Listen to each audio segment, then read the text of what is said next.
Welcome to the Golden State Media Concepts College Football Podcast, your ticket to all things college football. Are you looking to get your college football fix? Looking to get the latest news on your favorite school's team? Join us as we talk college football from the national championship to college rivalries to bowl games to the Heisman Trophy to which conference is the best. We've got you covered for the Big Ten, SEC, Big 12, Pac-12, ACC, and everything in between.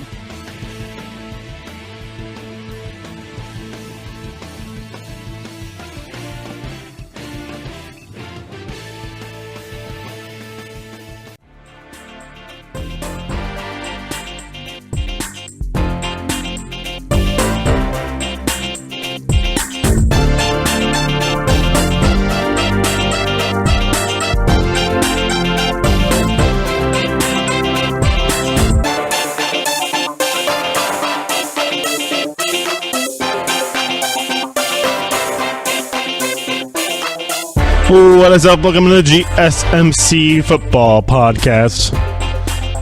It is a Monday, and I am Tom Dougherty, which means this is the college football edition of your GSMC Football Podcast, which, as always, is brought to you by the GSMC Podcast Network. On a Monday here today, we're going to go over some stuff regarding Lane Kiffen, probably do some more talk on Kyler Murray and his decision. The decision he kind of already made. I mean, you're going to go play football. You're going to risk it. Risk it to get the biscuit, I guess. You're honoring your commitment. Am I going to start it up right now? You're honoring your commitment to the University of Oklahoma. Yeah, great. Honor your commitment there, buddy, and hopefully you stay healthy. I mean, I hope so. I want to see you play baseball, honestly. Yeah, as much as I want to see you play football, you're not. If you were 6'3", if you were John Elway, sure. I don't care. You're not. You're 5'11". You go look at some of the baseball players. That's about the average height in baseball, actually, right now, is 5'11", 6 foot. You're a great baseball player. You have 10 home runs, hitting 295 for Oklahoma. You got drafted 9th overall. You're fast. You're really fast, which is baseball, actually, is becoming more and more and more important. Base running, putting pressure on the defense, everything. Speed kills in baseball as much as it does in other sports. But yeah, you obviously have a relationship with Coach Lincoln Riley. You have a relationship with the university. You transferred there. They let you transfer there. You want to play football. He obviously loves football, but you're a running quarterback. You're going to get tackled a lot. You're going to get hit hard a lot. You're going to get beat up a lot. You're going to have You're going to probably have bruises and tweaks and strains you might want to try and play through a lot. And you're also going to have a Major League Baseball team with a scout that probably put their career on the line to say he has to draft this guy, even though he's got other things going for him right now with football, and a lot of pressure. I mean, you got the A's and Billy Beane probably looking there. All right, he's okay. He made it through week 1. He's healthy. He made it through week 2. He's healthy. Okay, he made it through week 3. We have how many more weeks? Oh, Oklahoma's good. They're probably going to play a bowl game. Oh, that's another game. So I think he's just going to Oklahoma because he can. He's playing there for 1 year. I hope he only plays 1 year because you're going to miss. I don't know what they're going to do. Have him play rookie ball or not. Baseball is a rhythm sport. Baseball, you need to get your at bats. Yeah, you can go pick up a football and let your athleticism run wild. You can juke people and break tackles and go to the end zone all you want. But baseball, you can get into a slump real soon and you can get forgotten. You can get absolutely forgotten. You could be the 9th pick who never was. Go look at some of these drafts in Major League Baseball. The fact that that's why there's so many minor leagues, because there's rookie ball, low A, high A, double A, triple A. Then you get to make it with Major League Baseball. There's even sub levels within those levels. Those are just the main ones. There's other things in there as well. Other teams. There's hundreds of baseball players within one team's farm system. And the A's have a great farm system. They have a great development staff. They bring players to the major leagues soon. They play well at the major league level.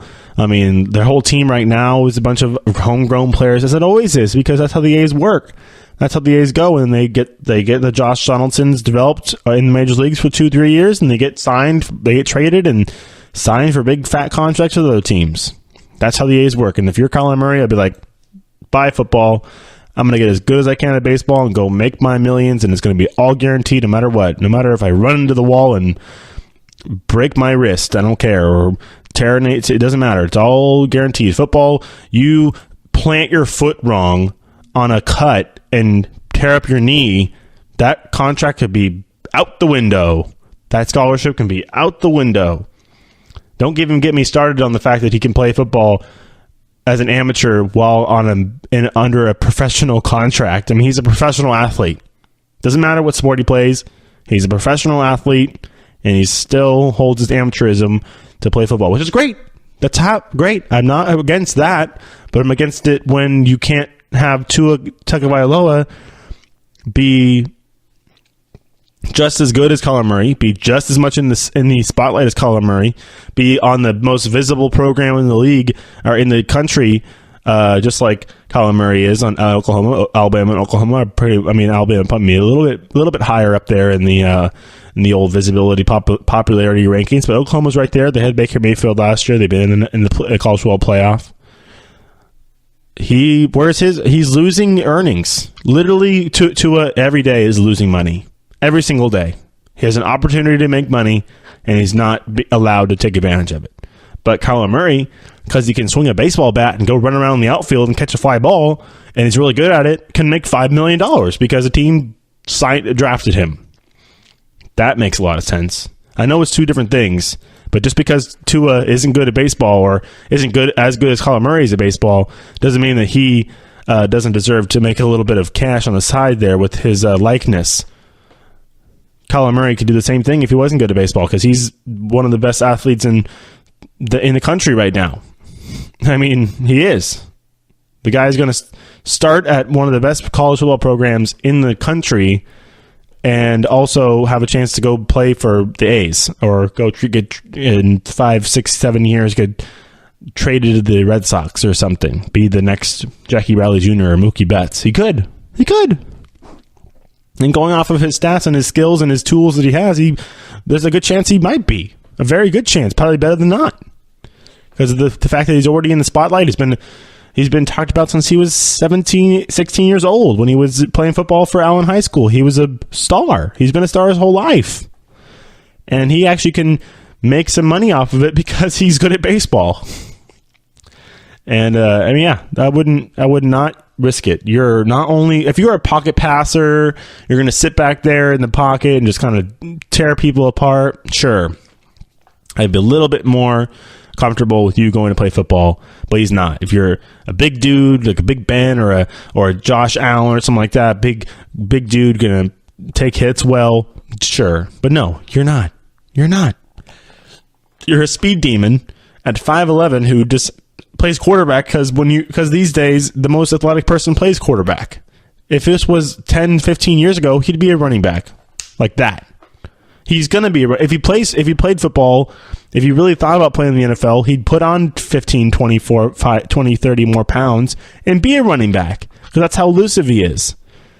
He needs to get his pad level down a little bit and he's got the nice short strides and everything and powerful short strides to get to that chop through the line, but you're not an NFL quarterback.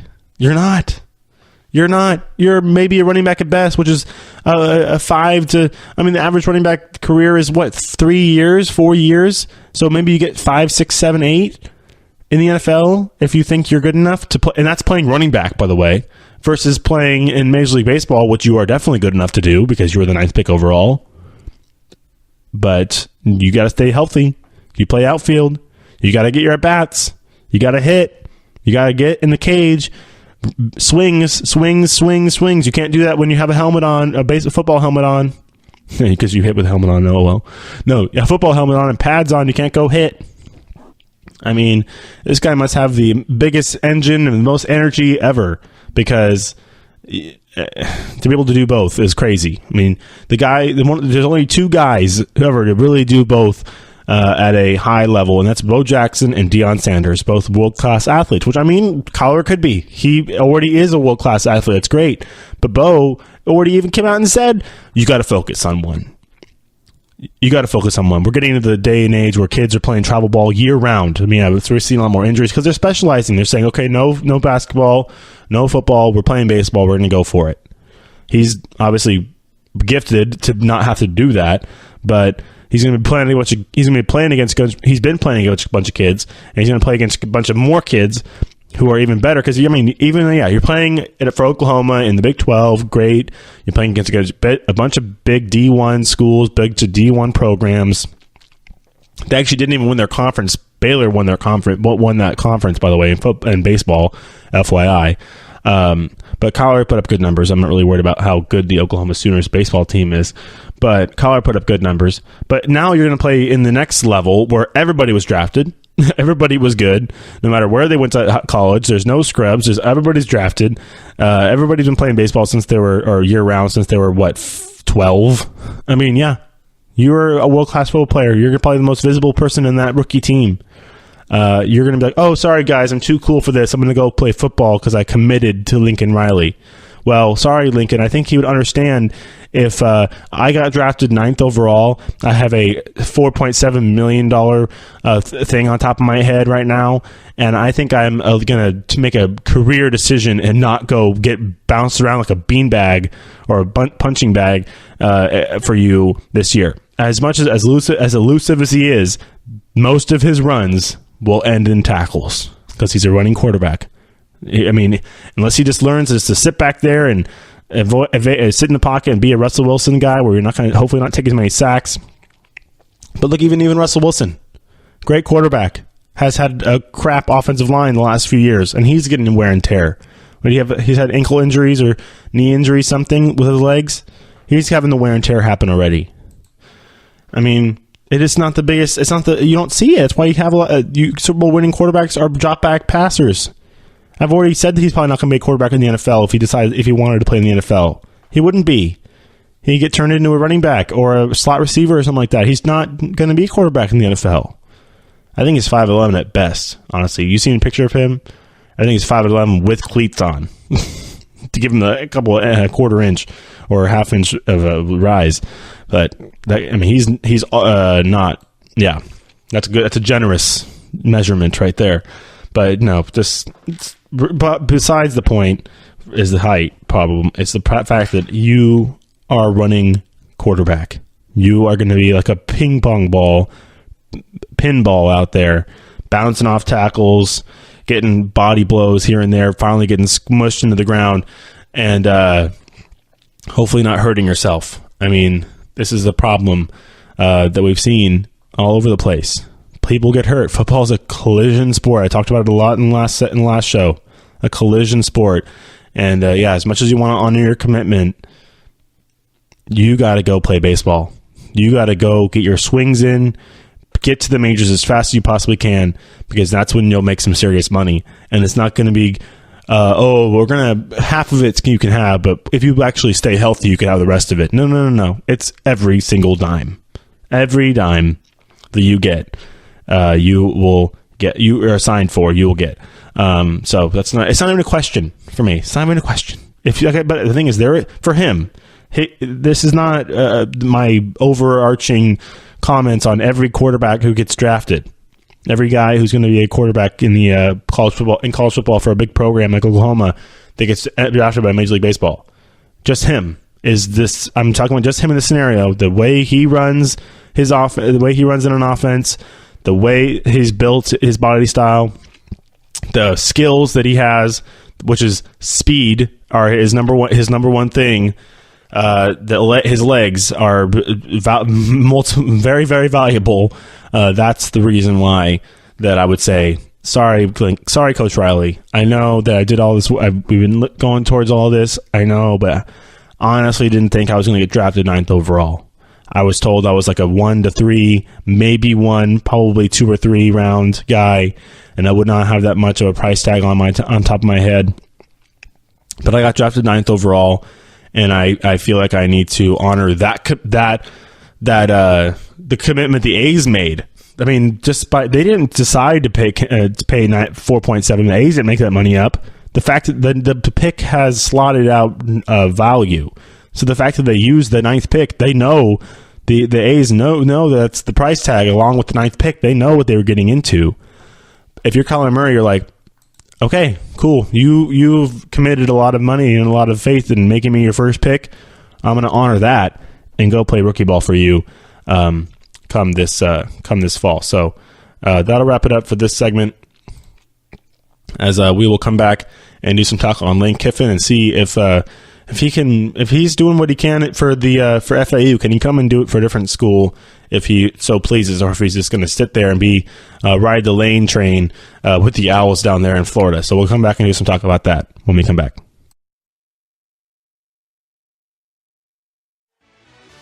Are you looking for help for your fantasy football team? Check out the GSMC Fantasy Football Podcast. Get today's best advice on who to start, who to sit, even who you should draft. From sleeper picks to red-hot lineups, they got it all covered for you. That's gsmcpodcast.com/fantasy-football-podcast. We'll cover traditional leagues, dynasty, PPR, even IDP leagues. When you need fantasy help, there's just one show to hit up. Don't forget to like them on Facebook and follow them on Twitter. Visit gsmcpodcast.com for more info.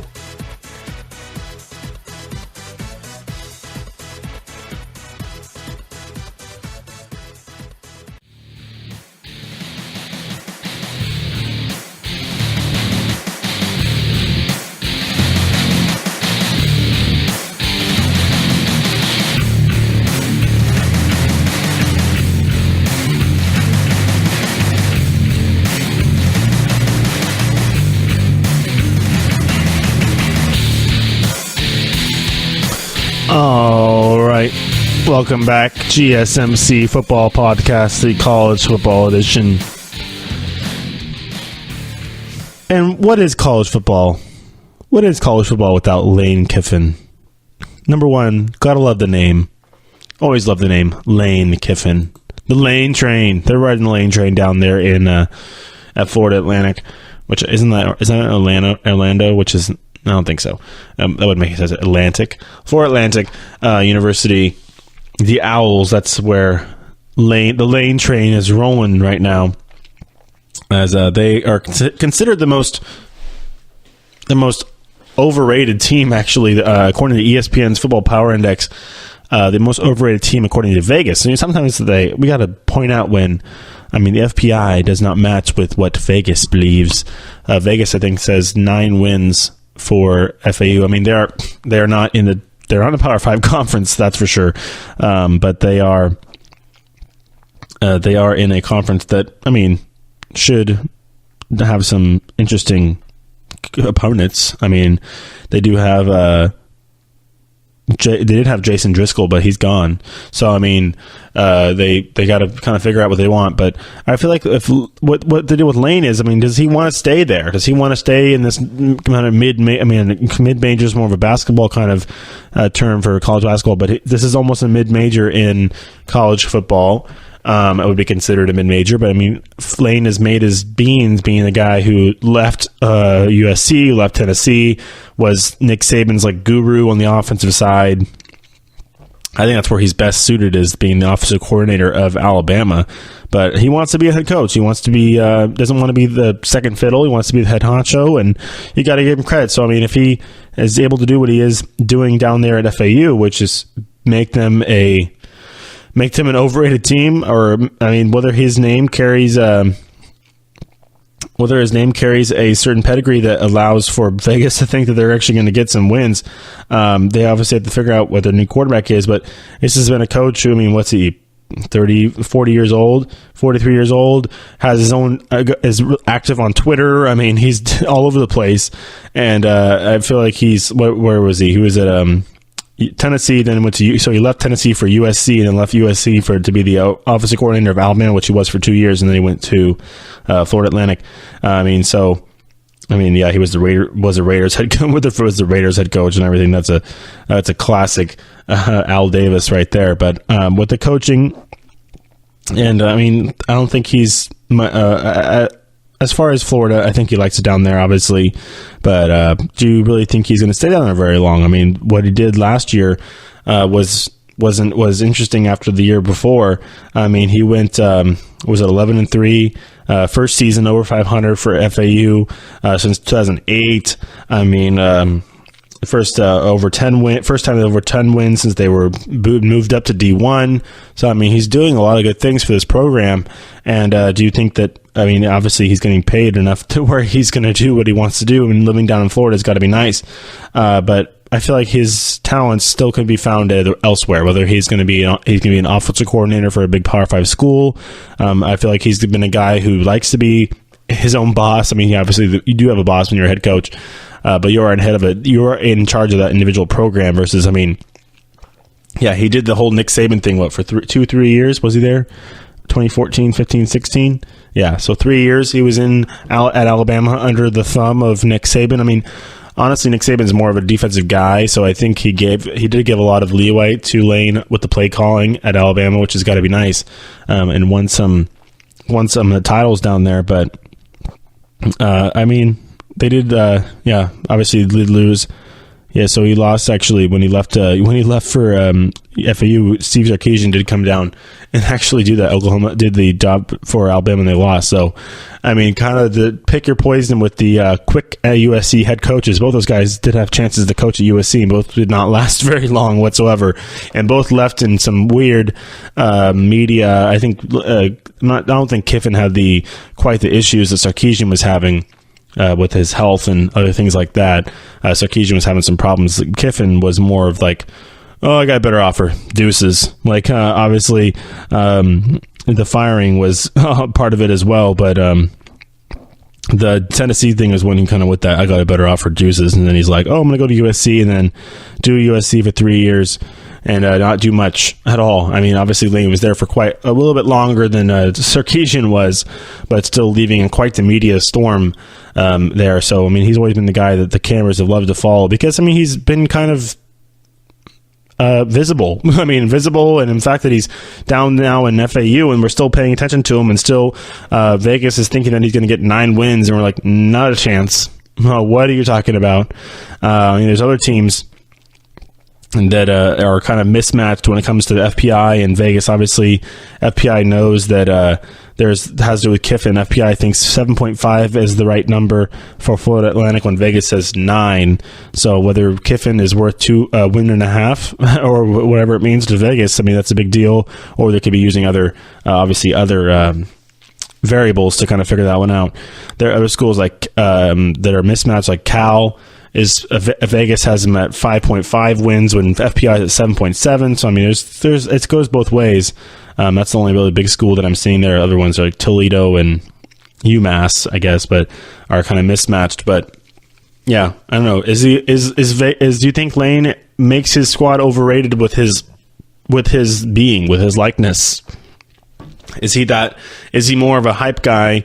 Get on the lane train and keep on rolling, or is he actually the guru on the X's and O's that we think he is? I mean, if you look at down at what he did at Alabama, obviously when you give somebody good players like that, they're the best players in the country. Obviously, I mean, I guess he couldn't do what he did. Obviously, when he couldn't do it down himself and get the best players in the country at USC, so he's like, oh, I'm going to go over and work with the best recruiter in the world, and Nick Saban, and get actually coach the best players. I mean, obviously, he had some good players down in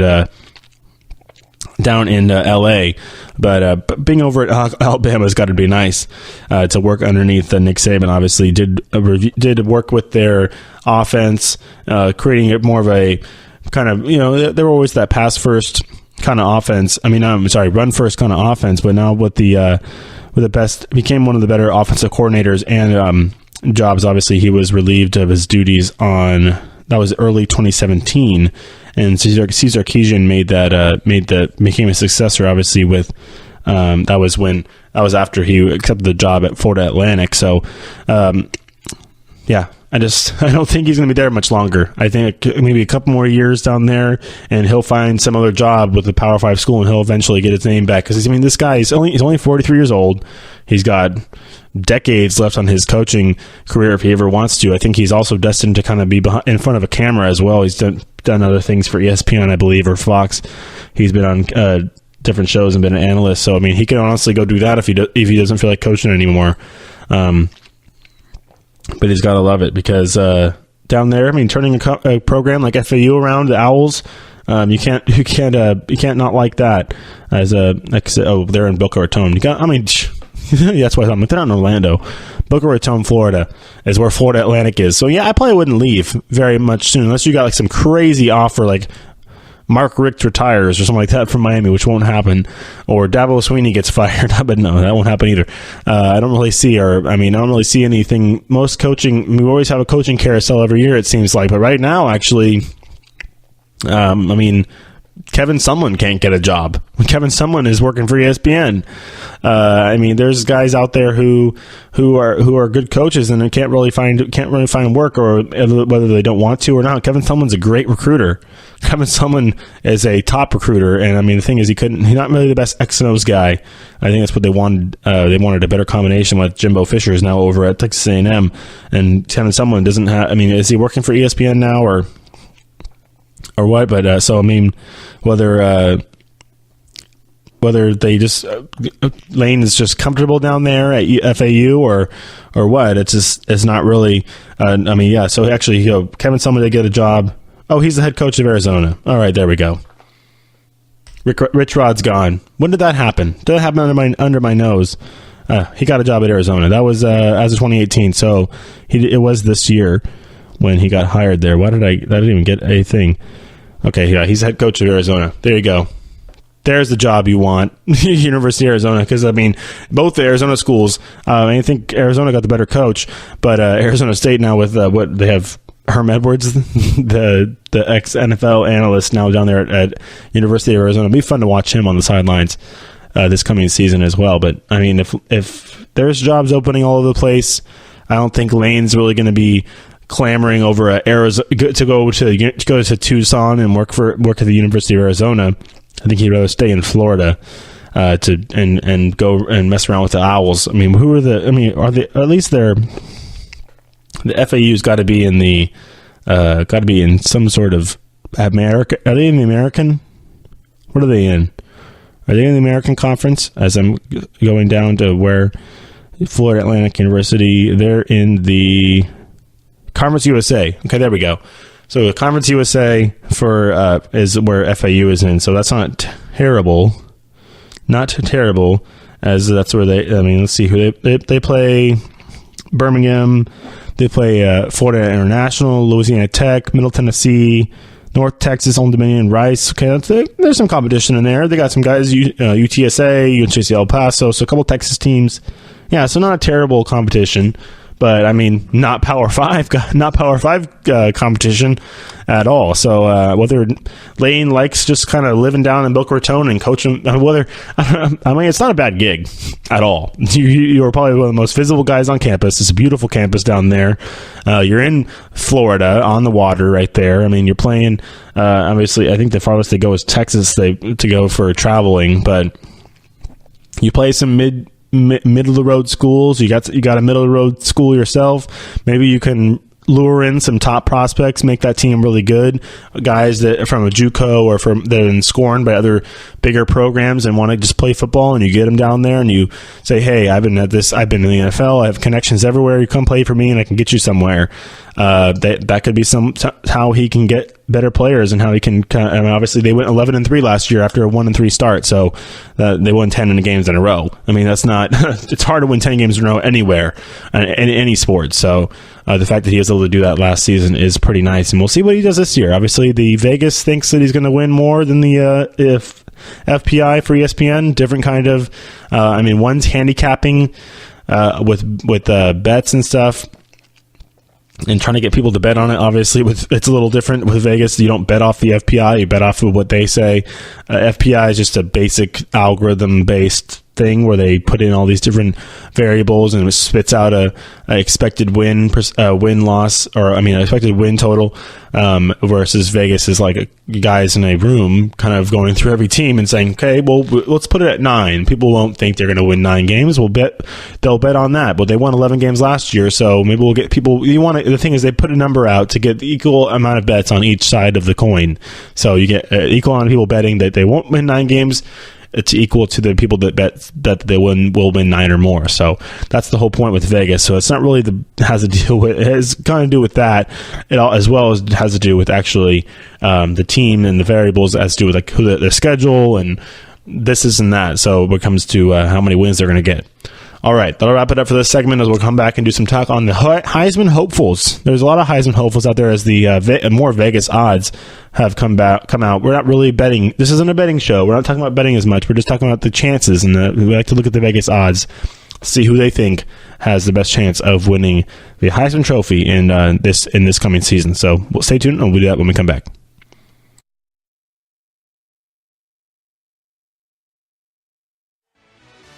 Check out the show that's built on the MMA. From the UFC to extreme cage fighting, they got the fights covered. Check out the GSMC MMA Podcast. Get the latest news on past or upcoming fights. Join us as we talk to and about some of the biggest names in the MMA, past, present, and future. When it's the fight game, there's just one show to check out. GSMCpodcast.com/MMA-podcast. Don't forget to like them on Facebook and follow them on Twitter. Visit GSMCpodcast.com for more info.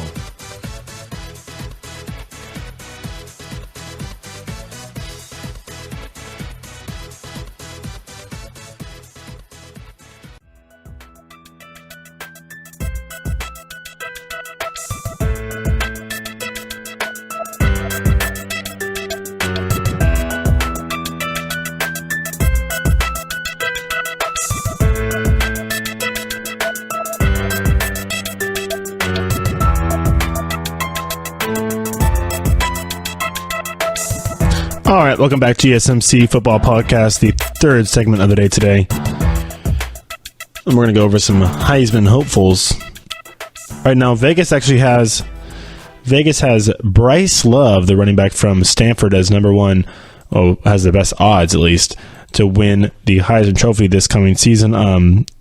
We haven't had a running back since Derrick Henry. I think the last two running backs to win it were both from Alabama, Derrick Henry and Mark Ingram were the last two running backs to win the Heisman Trophy. We've had a plethora of quarterbacks. I mean, obviously Marcus Mariota, Baker Mayfield lately, Lamar Jackson. So, I mean, we've had a lot of different people. I mean, even going back as far as running quarterbacks, especially with RG3, for some reason, beating Andrew Luck. Andrew Luck was picked first overall in the draft, but it was not a good call, not as good as RG3. Whatever. Stats. It's all about the stats. But, yeah, I haven't had a running back yet. But the top two guys in for this actually are both running backs, actually. It's a running back headed field with Taylor from Wisconsin. Jonathan Taylor from Wisconsin also is at 7-1, and 5-1 are the odds. Actually, 5-1 are the odds for Bryce Love to win the Heisman Trophy winner. He's the favorite coming in this season. He's a senior this year. He did pass up the NFL draft. Had some some injury issues last year. Was kind of like, if you watch Stanford, actually he would come in. Okay, ankles feel a little painful. Come out, go back in, go back out, go back in. So he wasn't able to really get that repetition on the field, but he was kind of resting the ankle a little bit, coming back, rest the ankle a little bit after that, rest the ankle. And then he gouged for 20 yards, something like that. So he's still explosive. Rushed for over 2,200 yards last year, 19 touchdowns, and finished second to Baker Mayfield in the Heisman race last year. So when you finish second the year before and the guy has graduated and has moved on to the next level, then you're probably going to be the first choice, at least coming into the season. So regarding the guys following him, obviously Tua, if he starts, Tua Tagovailoa is 10-1, Jake Fromm from Georgia, Justin Herbert from Oregon, and then Khalil Tate from Arizona are all 14-1. Khalil Tate, honestly, it'll be my, if you can call a 14-1 odds sleeper. Khalil Tate this year with Kevin Sumlin there at Arizona can be a weapon, a serious weapon, as he had a great year last year too. But I think even due for another one. We also have 20-1 odds. That's DeAndre Swift, Jake Browning from Washington. I think he obviously was in the conversation a couple of years ago as a sophomore. Had a bit of a down year last year, which we talked about because of the injury. He had kind of the whole year, the bum shoulder the whole year after taking that hit from in the game against Alabama 2 years ago. He's fully healthy now and could be a guy who could jump his odds right up within the first couple of weeks. Obviously, Jalen Hurts is there as well when it comes to quarterbacks. It depends, obviously, if he plays. So he's not listed because Tagovailoa looking like he's going to be the guy who's going to usurp Jalen Hurts as the starter. But, I mean, Tagovailoa broke his finger during spring practice and didn't play much. So that could hurt his chances to get that starting job as well.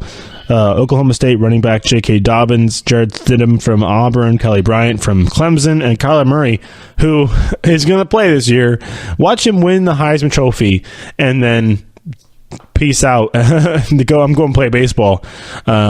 Also, Shea Patterson, Will Greer from West Virginia, Shea Patterson from Michigan, and Trace McSorley are all at 20-1, along with Browning and DeAndre Swift from Georgia. So, as well as the national championship, there's a consensus favorite: Alabama 7-4 odds, Clemson's 5-1, Ohio State 5-1, and Georgia 6-1. Oklahoma not in there as Kyler Murray has come out and said that he's going to play, but we still. I mean, there's always question marks when you have a guy who has 1 foot in a $4.7 million signing bonus Major League Baseball deal as well. So, I mean, obviously, decision has been made. I guess he says he's going to play for the Sooners at least for this season.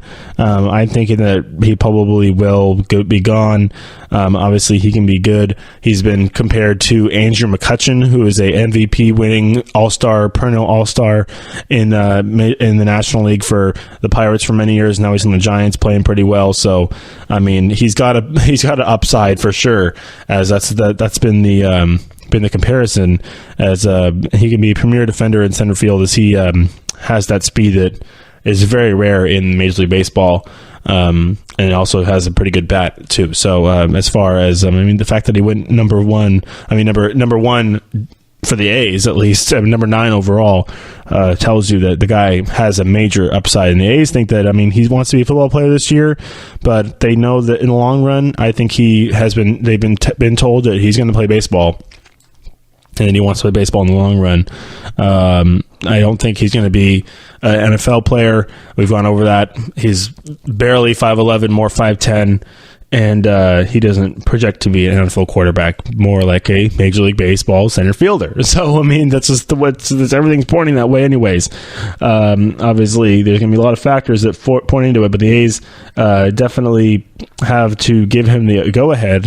He's technically, when he signs with them, he's part of their organization. He has right to their property, so he has to give them the okay in order to play for Oklahoma this year. He's already a Heisman Trophy. I wouldn't call him a favorite, but he's in the running. He did get odds were made for him, unlike Jalen Hurts. They were made for him. So right now, the early Heisman favorite, definitely Bryce Love. I think Bryce Love this year, if he could stay healthy, can lead Stanford to a Pac-12 championship. They definitely have the talent. They got KJ Costello.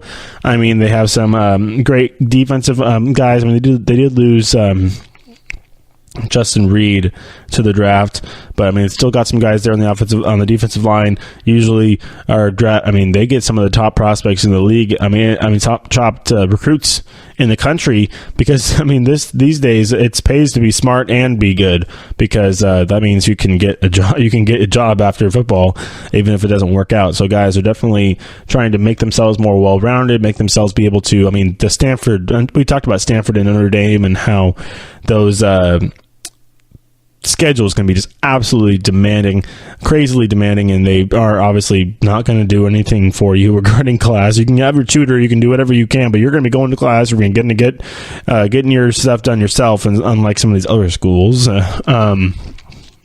And they still manage to be, I mean, Stanford right now, I think, is preseason, they're like 12th or 13th in the nation. I mean, that's not terrible for a school like that. Oklahoma, I think, Notre Dame, I believe, is in the top 25 as well for the preseason rankings as well. So these are two schools that have rigorous, I mean, I wouldn't call, if you look at a Big Ten school, I mean, Oklahoma State, I've not really looked into as much. Michigan is a great academic school, probably same kind of thing. But, I mean, if you go down and look in the South, there's definitely question marks.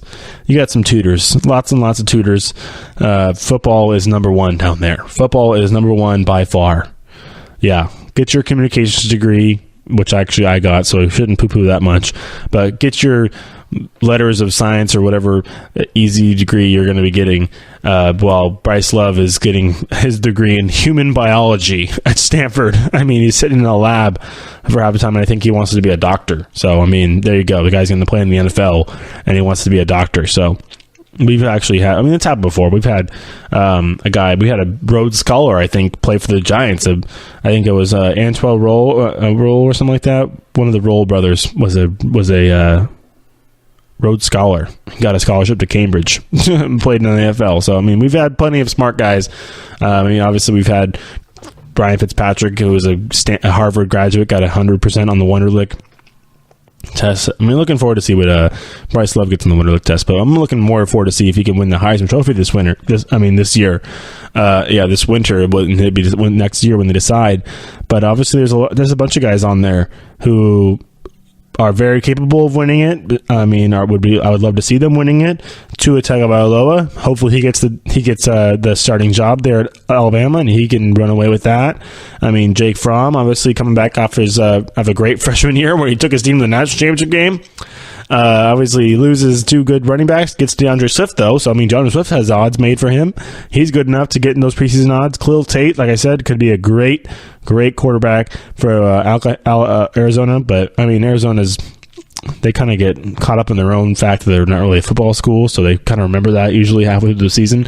Maybe Kevin Sumlin will keep them going, but, I mean, Kevin Sumlin, great recruiter, but he couldn't really do much at Texas A&M either. And, Kyler Murray leaves, too, so not great for A&M. We'll see what they do with Jimbo Fisher. That'll be a fun first week. The first week of the season this year is going to be absolutely insane. I mean, it's going to be so awesome, and we're going to have great games all over the country. These neutral field, of how the college football does this. The first couple weeks of the year, they'll have all these neutral field games with the kickoff or Advocare Kickoff Classic or whatever they call it and they have one game in Orlando this year. We're going to have a couple games in Texas this year. So, I mean, all over the place. We're going to have stuff. I mean, I'm glad that we're seeing from Vegas, at least, the 20-1 odds, all these quarterbacks. You can't forget about we had a big quarterback draft last year, or this past year in 2018. I think this coming year we're going to have not quite the same height level. I mean, same thing with the four big quarterbacks like that. We're going to have something similar. We're going to have Jake Browning. You're going to have probably Khalil Tate. Probably Jarrett Stidham. I mean, these guys are all been good college quarterbacks and put up some numbers. Jake Browning is probably the most prototypical NFL drop back and pass pocket passer. Obviously, you got Trace McSorley. He's a little undersized, I think. But then also Shea Patterson is going to be a top prospect looking to the draft for next year as well. So, I mean, that's probably the guy I'm looking forward to seeing the most, other than Jake, which we've already seen him play a lot. But he's going to be without Dante Pettis this season. He's still got Myles Gaskin, but which is good in the backfield. I'll help him out, and we'll see. I want to see how he bounced back off the injury, see if he can get back in the Heisman Trophy conversation.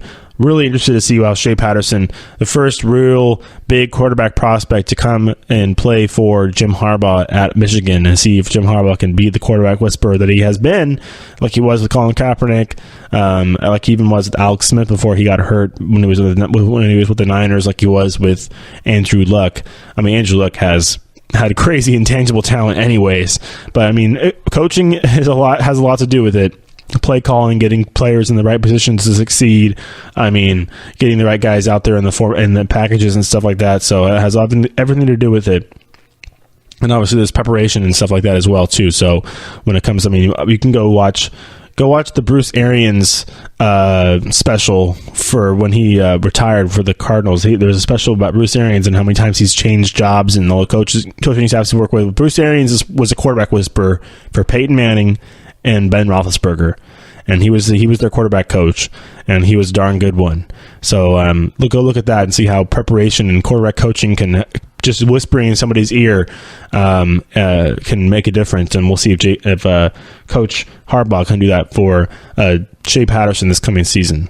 All right, that'll wrap it up for this segment. We're going to come back with some news and notes from around the country. Nothing really big jumping out, but we're going to bounce around with different stories and such, and give my thoughts on them in the final segment of the day today. So stay tuned.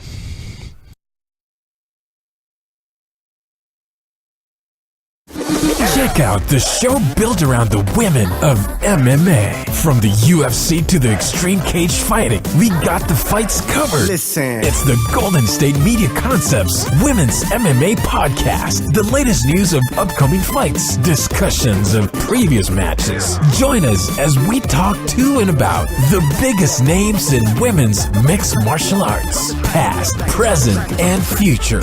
When it's the women's fight game, you know where to listen to. The Golden State Media Concepts Women's MMA Podcast.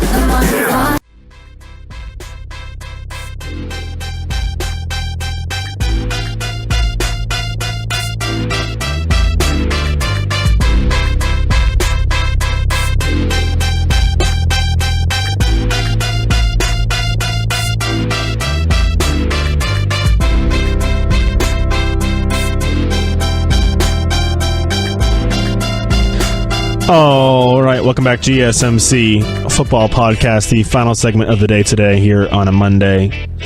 We started off our week with it's been a fun show. We've been doing Kyler Murray, talking a little bit about Lane Kiffen, talking about the Heisman Trophy favorites and hopefuls for this season. Obviously, we had a lot of them. College football, that's the thing about college football. NFL, you know who's coming in this year. You've been in the draft. We know who the rookies are. We know who we're looking forward to. College football, you find out who those guys are going to be. This is where we find the no-names become the nobodies become the somebodies, and the somebodies become superstars in their own minds. Obviously, there's people who start off early, like Tua, and there's people who develop a little later.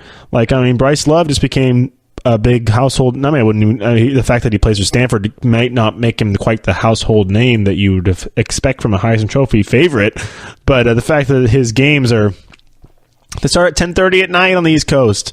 That's why it's East Coast biased. The time change. The fact that we have 3 time zones in our country doesn't really help out the players out west. Maybe one of the reasons why you didn't see him win last year. I think Baker kind of had it tied away. His numbers were pretty crazy. Playing in the Midwest, his games still start at 9:30 on the East Coast. So it's not that big of a difference, but still big enough to, or maybe 8:30, the 2 hours ahead, 2 hours difference. But to the West Coast with Stanford, a bunch of people are asleep already by the time those games end. You see Bryce Love running a winning touchdown or whatever it may have you be. I do want to go over. There was a story out regarding the core. Look for Ohio State, whoever their quarterback. I think it's going to be. The quarterback for Ohio State's already kind of been decided. Obviously, Joe Burrow's gone, but right now it looks like they have a pretty good core on the receiving side. They have three seniors who are coming back. It's Terry McLaurin, Paris Campbell, and Johnny Dixon are all back. They passed in the NFL. They all want to be at Ohio State one more season. It wasn't the biggest receiver draft in the NFL. Obviously, we had DJ Moore and Christian Kirk and Calvin Ridley go, but these guys are all going to be names you're going to see next year likely in the draft. They're all going to be Ohio State Buckeyes, and these are all guys who are not divas, not flashy guys. They're getting big praises from their coaches. Look for them to be very good veteran. For college, they're veterans because they're seniors. Veteran heads and personalities and helpfulness for their new quarterback. Obviously, they're going to have to deal with. I mean, it's no more JT Barrett. It's going to be Dwayne Haskins likely to be the guy to throw him to give him the ball. And if you can have some stalwart kind of receivers out there who have been in this program for a while, who know the conference, know the defenses you're going to be playing, probably know some of the corners they're going to be playing already, it's as close as you're going to get to an NFL style situation here, where you're going to have people who have been playing against each other before, and you're going to help a young quarterback, and it's going to be only going to be good probably for him. That's Haskins, that is, to try and get his footing at this program as a starter, because the last thing you want is to have a bunch of receivers who can't catch a ball. I mean, all it will do is hurt your numbers. I mean, if you really look at the tape, you'll see, okay, the receivers were really hurting him. But receivers can make or break your numbers as a quarterback. Your completion percentage can be made or broken by your receivers.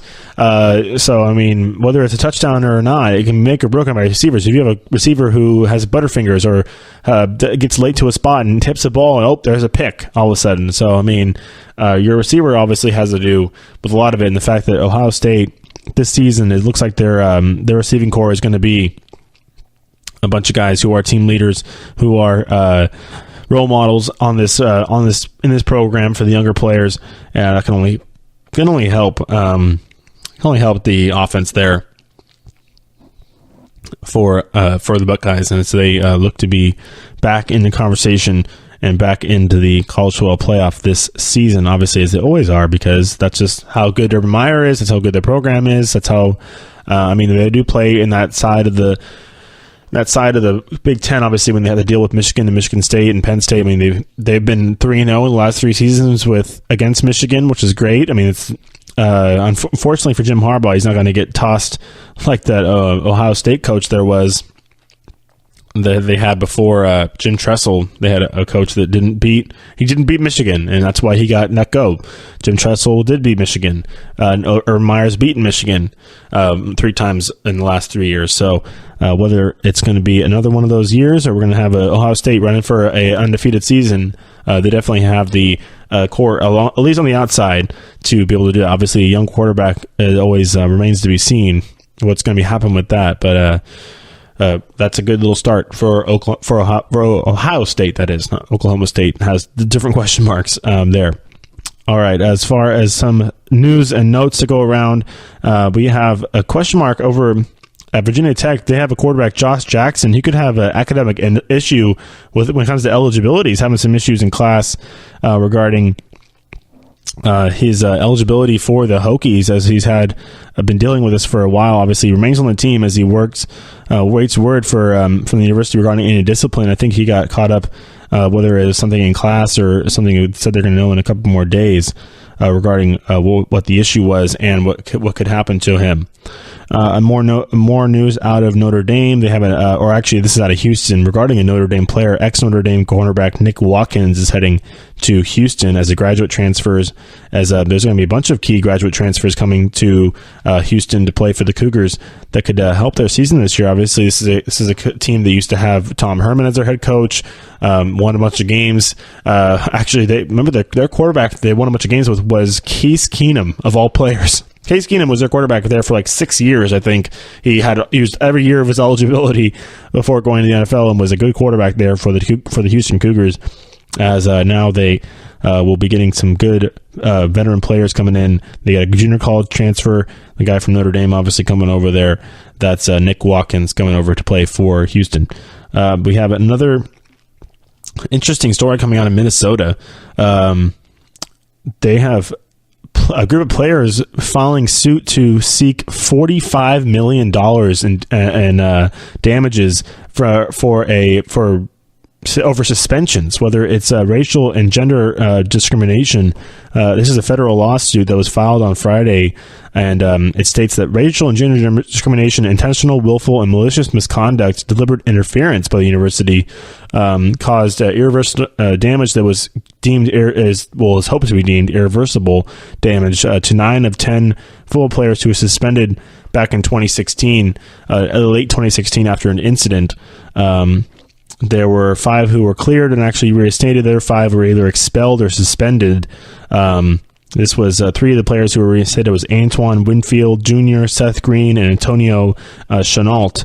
They're all still on the team, but there's the lawyer who came out for all these athletes in this group say that $45 million is the number, $5 million per player. So these guys, these guys definitely could have earned $5 million. That's what he's saying. This is like lost wages. You're taking their chances to make money away from them by not letting them play in college.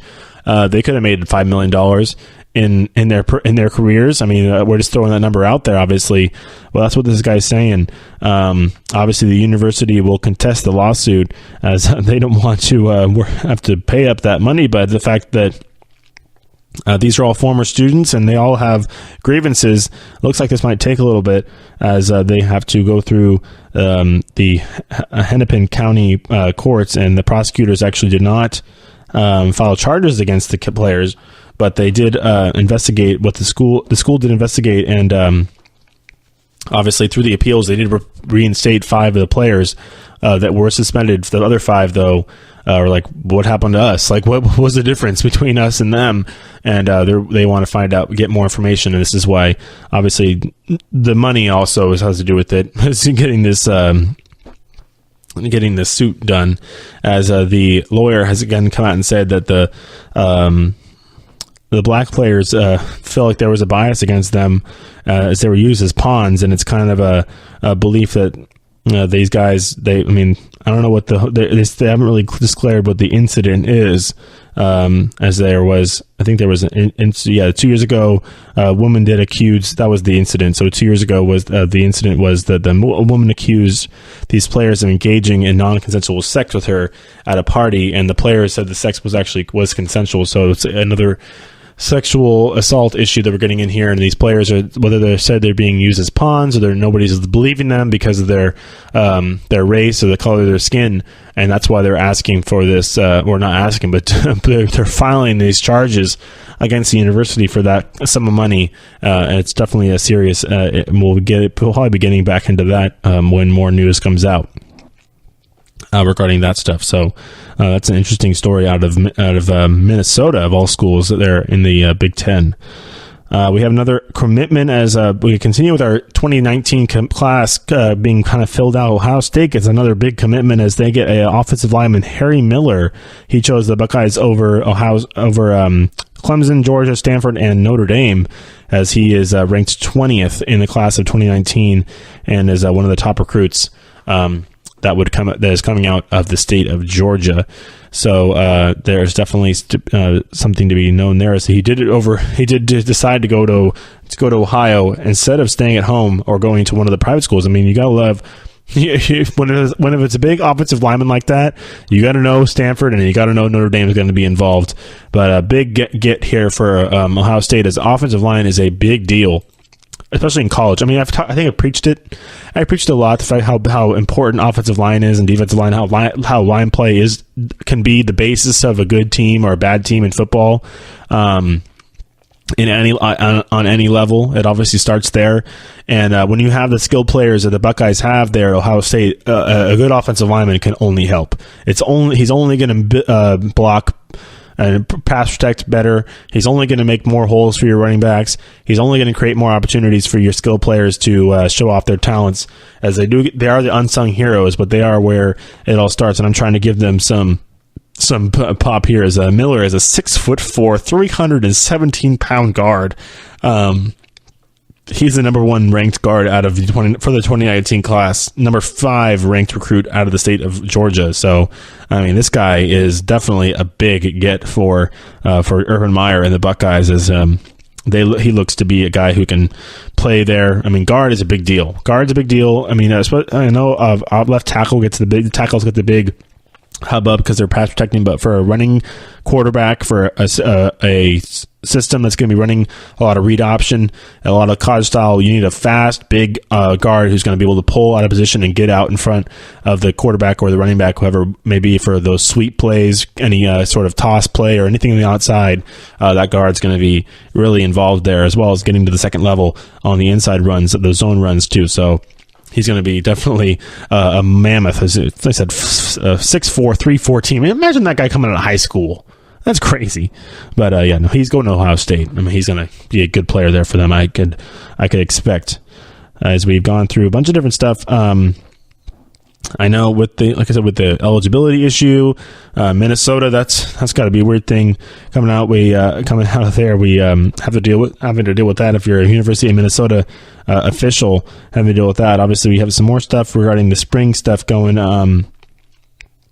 There's everything you need to know regarding spring recruiting. As soon as, like I said, we have big guys coming and deciding schools like Mr. Miller just did there, going to Ohio State. We'll bring it to you on the show, and we'll likely do it in this last segment as we just did now. Wrapping up the show here as we've come out to the end of the end of the show today, as we're going to be back on Wednesday with some more talk on college football. I might do some more rants on Kyler Murray if he comes out with more decisions. We'll see what the A's have yet to decide whether they're actually going to let him. I mean, the A's, they get to decide when he signs to them. We'll see what happens with him between today and Wednesday. So everybody enjoy their Monday and Tuesday. Go watch some baseball. Go do something. Football is on the way. It's coming soon. Right now it's pretty much baseball only. We also have the U.S. Open golf coming up this weekend as well. Tiger Woods back out there. It's going to be out at Shinnecock Hills in Long Island. So everybody, if you're a golf fan, it's going to be a big weekend as well. Coming up on Thursday's first round of the U.S. Open. So we'll be back on Wednesday for some more college football talk, everybody, and we'll see you then. So have a good week. Bye. You've been listening to the Golden State Media Concepts Football Podcast, part of the Golden State Media Concepts Podcast Network. You can find this show and others like it at www.gsmcpodcast.com. Download our podcast on iTunes, Stitcher, SoundCloud, and Google Play. Just type in GSMC to find all the shows from the Golden State Media Concepts Podcast Network, from movies to music, from sports to entertainment, and even weird news. You can also follow us on Twitter and on Facebook. Thank you, and we hope you have enjoyed today's program.